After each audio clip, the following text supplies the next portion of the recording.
Sports Complex. It has been proposed by the local organizing committee as host venue for the official draw of the groups of the competition. We just made a tour to the multipurpose sports complex with the aim of measuring up the quality of infrastructure to see if it matches the standard of the Confederation of African Football to host the official draw for AFCON 2021 come June 25. Tirage au sort prévu le 25 juin prochain. Minister Narcisse Mwele Kombi took the visitors to the different tribunes, the conference halls and media center, where all is set to welcome the continental bonanza.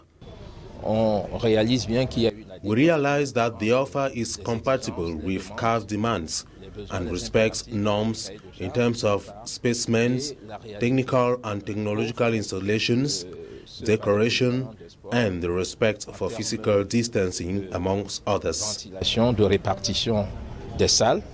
2021 AFCON is scheduled to take place in Cameroon from January 1 to February 6, 2022. 24 teams are expected to take part as one of the major innovations. An important cargo of dead animals has been seized from poachers in Betwa, that is in the east region of the country, by the region's anti-poaching commission. The stock, made up even of protected species, is the highest number, or represents the highest number of poached animals to have been seized in this part of the country, which is particularly very rich in forest resources. Let's get more of this story with Mange Venasius. The East region of Cameroon is one of the 10 regions renowned for diverse forms of riches, amongst which are forest resources. One of the richest in the country alongside that of the South region. For many years, this has been a point of attraction for illegal hunters or poachers who stop at nothing to hunt down and kill the animals indiscriminately. Recently in Betwa, a group of poachers were intercepted with a huge stock of dead animals of all sorts, even protected species of the East region's forest. Snakes, buffaloes, and other large primates are some of the poached animals seized by the Regional Anti-Poaching Commission with the collaboration of forces of law and order. The cargo was seized at the exit of the town of Betwa en route to the Center region. After the East Regional Delegate of Forest and Wildlife, Francis Jurang Na, came to take stock of the situation, he gave a strong warning to all violators of Cameroon's wildlife law. 2500 une fois. 2500. 3000 une fois. 3000 deux fois. 3000. Vendu. Et la monnaie, pardon. 2500. Vendu. Away with formalities or warnings, the Anti-Poaching Commission, law enforcement forces, and the population took advantage to make something good of a bad situation. The animals were sold on auction, an occasion which the people grabbed wholeheartedly. Qui a acheté? Qui a pris? La mère là, elle se lève et va acheter tout ça.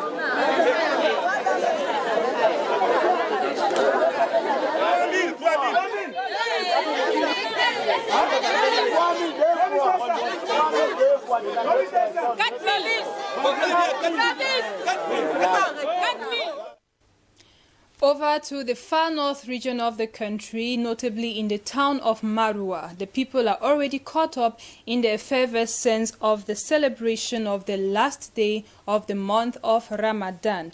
In the following report, Mange Venasius takes a look at the preparations, notably at the level of tailoring workshops, where constant electricity failure is a major setback as the tailors fight with the shortage of time. Let's get the report. Certainly the last days of the month of Ramadan and the town of Marwa in the far north region of Cameroon is in a preparation mode. Men, women and children can be seen in an endless movement up and down in the market in Marwa that now functions round the clock. This is to give these Muslim faithfuls an opportunity to carry out last-minute preparations for the feast of the end of Ramadan. It is practically a similar scenario at tailoring workshops where demand is already more than supply.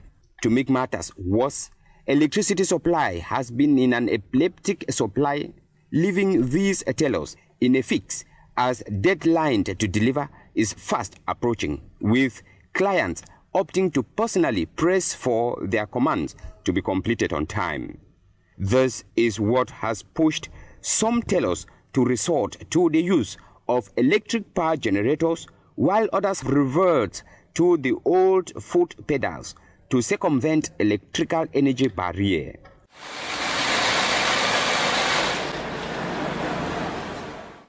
With the feast already at hand, time seems to be against these tailors who have accumulated more demands than they could actually deliver. One thing is certain, a number of Muslim faithfuls will have no choice than to celebrate the feast of the end of Ramadan without their new dresses. Members of the Association of Female Journalists Working for Private Media, notably known under their acronym, which is in French Plume d'Or, have been schooled on ways to best manage conflicts as well as advocate against gender-based violence. This was during a capacity-building workshop held in Yaoundé this Tuesday under the patronage of the Mayor of the Yaoundé 2 Council. Let's get the details with Ate Bonaventure.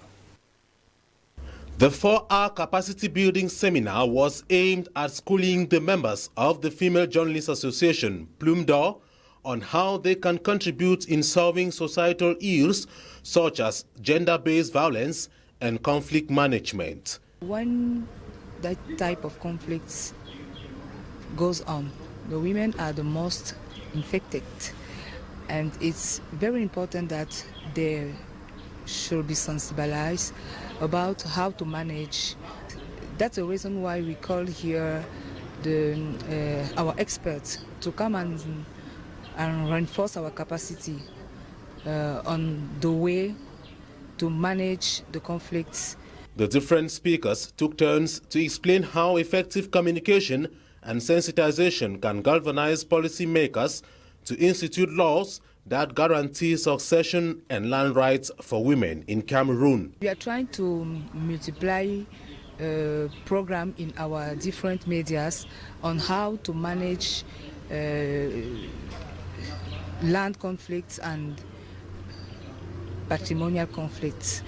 So we Plume d'Or, women of private media in Cameroon, have the responsibility to educate our televiewers.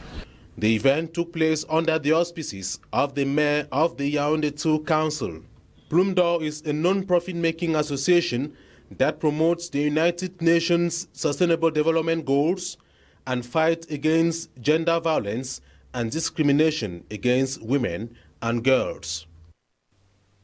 We now round up with news out of Cameroon, beginning in Burundi, where at least 12 people have been killed, including a top army official, as well as other people getting injured after an ambush on vehicles in the country. Also in DR Congo, prosecutors have asked the parliament to withdraw the immunity which the former Prime Minister Augustin Matata Ponyo is now benefiting from, so that he can undergo investigations for embezzlement of public funds. Rogiatu Buba has details. At least 12 people, including a senior army officer in central Burundi, were killed and several wounded in an ambush on vehicles. According to administrative sources, on condition of anonymity, 10 people were killed on the spot and 2 others succumbed to their injuries. As declared by the administrative source, the ambush was carried out 4 kilometers from the center of Muramvya by a dozen heavily armed men who shot at the colonel's car when it arrived. Meanwhile, 3 other vehicles, including a bus, were also attacked with guns.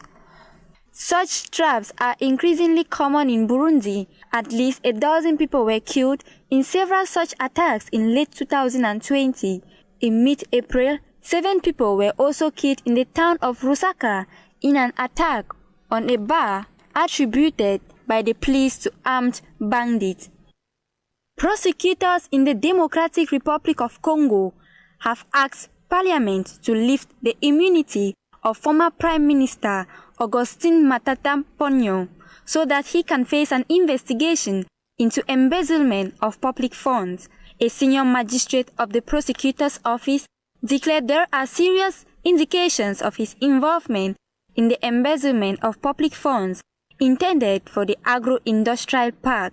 He had returned to the capital from Guinea the same day to respond to these accusations. Matata Ponyo, who was in office from 2012 to 2016, declared he was ready to face the allegations, which he dismissed as packed with lies. After stepping down in November 2016 as Prime Minister under former President Joseph Kabila, he became a senator. This case has been making headlines in the Democratic Republic of Congo for several days. President Felix Tshisekedi has made the fight against corruption one of the priorities. Several prominent members of former President Joseph Kabila's camp have also been implicated in embezzlement cases. That was it for the news for today on DBS Television. Thanks for watching. See you tomorrow, same time, still on DBS. Until then, have a great night.